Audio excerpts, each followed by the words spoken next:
And this bad behavior is also included in the way that we teach Islam. We teach Islam without consideration for the human elements that are natural. When people teach Islam, when imams, preachers, teachers, imams, students of knowledge, a lot of times when they teach Islam without even factoring in some of the things that make us human.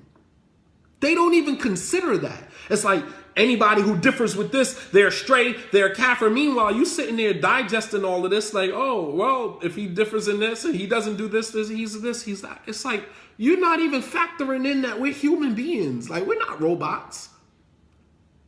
And to believe it or not, let me just make this connection real quick. It almost seems like, and I'm speaking specifically to those who ascribe to the more hardcore, extreme Salafi approach. It almost seems like if you pay attention to how they function with normal Muslims, they function with normal Muslims like the police officers do with regular citizens. It's like they've been given a script to follow and they don't break that script. They don't even see you as a human being. They don't even see you as a human being. Police officer, they don't even see you as a human being. They have in their mind a script that they have been fed, and they follow that script. It's just like, the cop pull you over and it's like, well, where you on your way to? I'm going home. Yeah, where's your home? Where do you live? It's like, why are you asking me questions about where just write the ticket, man. You ain't got to get into my personal life, man. Stop asking me questions about my personal life. Because that's the script that they have been followed. Dude, you pulled me over for a broken tail light. Write the damn ticket and let me go on my way. Don't keep asking me where I live and who's home with my kids and all this other stuff. Yeah, you understand what I'm saying? It's because they follow a script. They don't use any common sense. No common sense. So you'll find some of the extreme Salafis, they approach regular Muslims, normal Muslims, just like that. It's like they have a script in their mind. Oh, he doesn't look like this. He doesn't dress like this. She doesn't look like this. She doesn't. So automatically they compartmentalize you. They put you in this box of someone who is not necessarily a Muslim. And the way that they interact with you is almost like you're a kafir, like you're a disbeliever. You understand?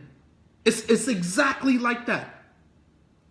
And let's take it a step further. Let's get to the root of that. And the root of that has to do with the way that Islam is teaching, is being taught to them. The way that Islam is being taught to them with no consideration for the elements that make us human. The elements that make us human. For example, let's talk about differing and having a different opinion. And God forbid you have a mind of your own and you can think for yourself and you don't agree with what you hear. You know what I mean? You are not even allowed, you're not even allowed to even have an opinion when you come across them.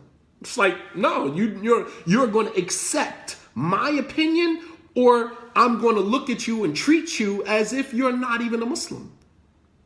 And it's not just extreme Salafis, it's extreme in any sect, in any particular approach to Islam. Because I've run into Sufis who've done the same thing to me.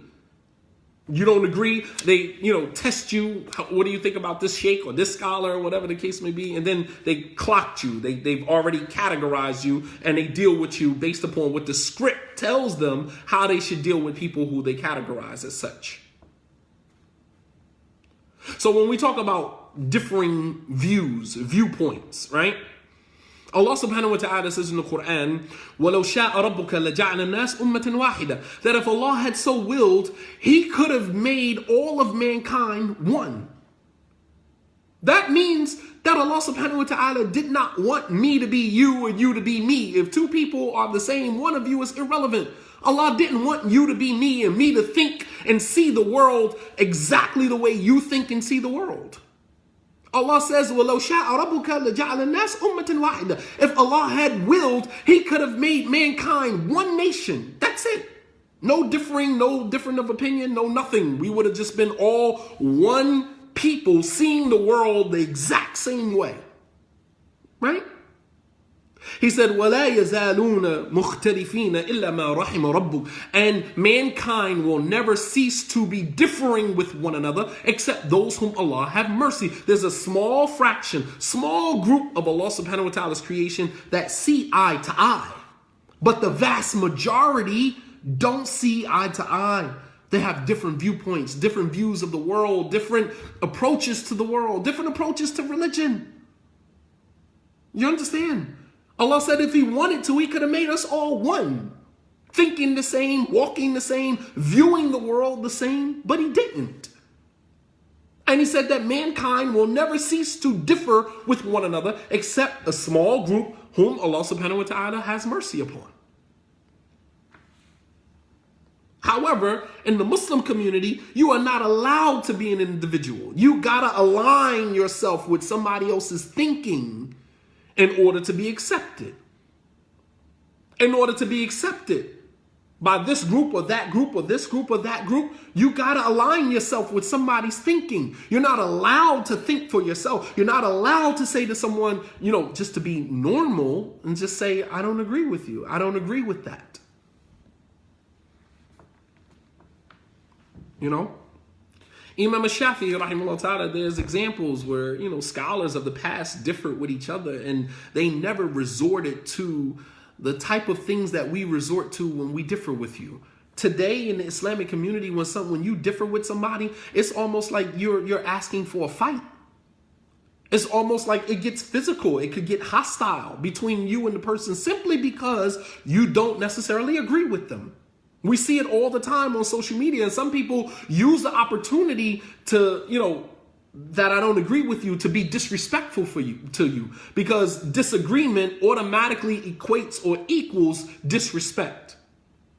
Because I don't agree with you, that gives me the right to disrespect you.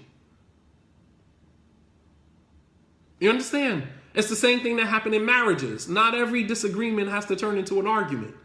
We had two different experiences in the same incident. You see it one way, I see it another way. I don't agree the way you see it. You don't agree with the way I see it. Okay, cool. Why can't we still be husband and wife? Why do we have to run in the room and slam doors and, because I don't agree with you. I gotta agree with you. I'm not entitled to have my own, experience. Even if we saw the same thing, experienced the same thing, I'm not allowed to have my own take on that. And men and women, we process things differently. But every disagreement doesn't have to be an argument. It's not an argument. I just don't agree with you. So Imam Shafi'i, rahimahullah ta'ala, one time he differed with one of his students, Yunus Sufdi. He differed with him, Abu Musa.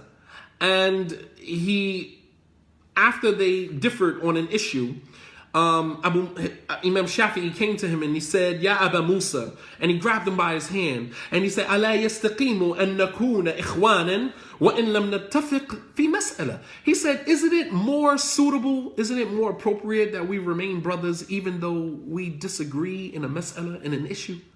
Isn't it more important that, we remain brothers even though that we disagree in an issue? Imam Shafi'i grabbed him by his hand.